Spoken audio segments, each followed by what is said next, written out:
Fish in a Tree, Chapter 11, Scrambled Egg. When we come into the classroom, Mr. Daniels makes an announcement. Attention, Fantasticos! We have brand new Fantastico seats. So, find yours and settle in. Jessica is sitting next to Suki and staring at Shay like their separation is a great injustice. It turns out that I'm sitting in the front row next to Keisha, the girl who can bake and write at the same time while I can't do either. We don't speak all morning, and I can't stop worrying that she doesn't like me. When she finally glances at me, I blurt out, "I don't mind being your friend." Keisha looks annoyed. "You don't have to do me any favors." "No," I say, trying to undo what I didn't mean to say. "I just mean," and then I stop because I don't know what I meant, and I'm nervous and embarrassed, and that is never good when I'm trying to say something. Every word is another shovelful of dirt from the hole I've dug for myself, so I figure my best bet is to shut my mouth. But the silence gets too long and too loud, so I try to think of something to say. I always knew what to say to my grandpa, and he always knew what to say to me. I wish he were here to whisper in my ear. And then I think of Alice and how she argued with Humpty Dumpty about using the right words. I turn to Keisha and blurt out, "Do you like eggs?" "Eggs?" she asked. "Oh no," she thinks. I'm a barrel full of crazy, but I keep going because sometimes my tongue goes on without my say-so. "Yeah, I love eggs, scrambled eggs, fried eggs, poached on toast, and boiled eggs. I love peeling the shell off of a boiled egg. Don't you? I even like egg salad, which my brother won't eat even if someone holds him down." Her eyebrows scrunch up, reminding me of angry caterpillars. That's incredibly interesting. Then she searches inside her desk for something. I know this move. It's a polite way of ignoring me. People do it a lot. Finally, I just put my head down. Grandpa used to say that Alice in Wonderland falling down the rabbit hole was just like a real life. I didn't used to understand what he meant, but I do now. There can't be any place on the planet scarier than a school cafeteria. I hold my tray so tight, my fingers hurt. I hear, "Hey, Allie!" It's Shay. She is standing with Jessica and few others. "Yeah?" I ask. "Do you want to sit with us for lunch?" Of course I don't want to sit with them, but I am getting tired of sitting alone and having everyone else see me sit alone. Besides that, Shay, Jessica, and some other girls all have these woven friendship bracelets, and I have never had that kind of friends who have matching bracelets, but I have always wanted them. It's like the bracelet tells the world that the person wearing it has someone who cares about them. Not like a family member that has to care, but someone who just likes you.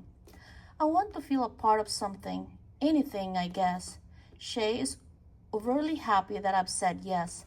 I sit down after glancing at the seat to make sure I won't be sitting in a pool of glue. Shay motions to me to sit next to her. She and Jessica smile that on the outside seems fine, but your gut tells you to be careful of.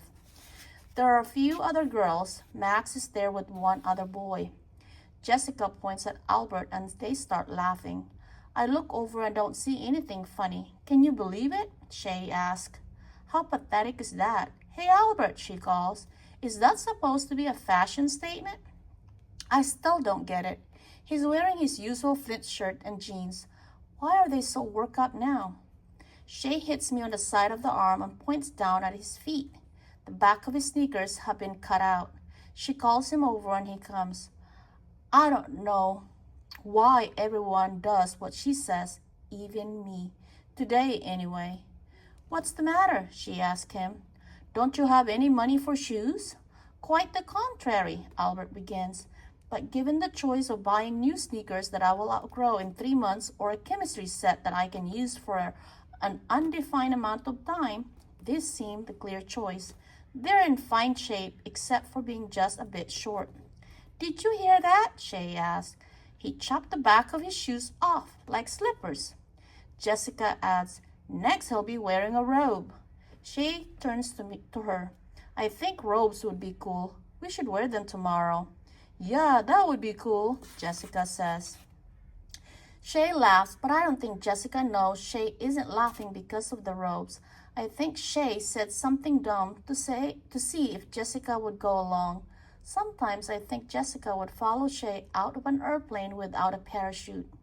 Then Shay turns to me. Well, Allie, she asks, what do you think of wearing robes tomorrow? I'd like to tell her it's dumb, but I say, not my thing. Is that so? Well, what do you think of Albert and his slippers? I feel like I'm in one of those old detective movies that Grandpa loved, in a cramped small room under a bright light, being asked a question I don't want to answer. The thought to stick up for him goes through my head, but that doesn't seem like the right answer for Shay. They're pretty dopey, I say. What a weirdo, huh? I've made Shay happy. I feel terrible. And I know that I'm going to feel even worse when the shade comes down over Albert's face, when he looks sad, but that never comes. He just stands there eating Doritos and studying us like we are lab mice. I think it's curious that you worry about what I have on my feet when three of you are wearing red shirts. Not a wise color. Red is the color of stoplights and signs, bad wounds, warning lights, and the most severe of sunburns. It represents red alerts and high fevers. Red numbers show a loss in accounting. Red represents danger. I think of all the red marks that cover my papers from teachers. How I hate to get them back. Jessica laughs loudest. What a weirdo, Albert. Furthermore, he says, any crew member of Star Trek's Starship Enterprise who wears a red shirt never appears in another episode. Frankly, I think you made poor choices. They all burst into loud laughter. Albert, Max says, it's only a TV show, dude, and not a very good one either. Albert's arm stops dead on the way to his mouth with another Dorito. Not a very good one. Albert, Shay says, leaning forward a bit. You go right ahead and ignore what you look like, but it's the rest of us who suffer. We have to look at you. Actually, he says, I don't take my appearance lightly. I take you lightly. And with that, he turns and is gone before she can pull some other mean thing. And I wish I was more like Albert. Seeing him shuffle away in those sneakers makes me want to be better. I'm not perfect, but at least I'm not mean. And then my heart sinks before I realize that I just was. I guess I did it because I was lonely. Now I know that there are worse things than being lonely.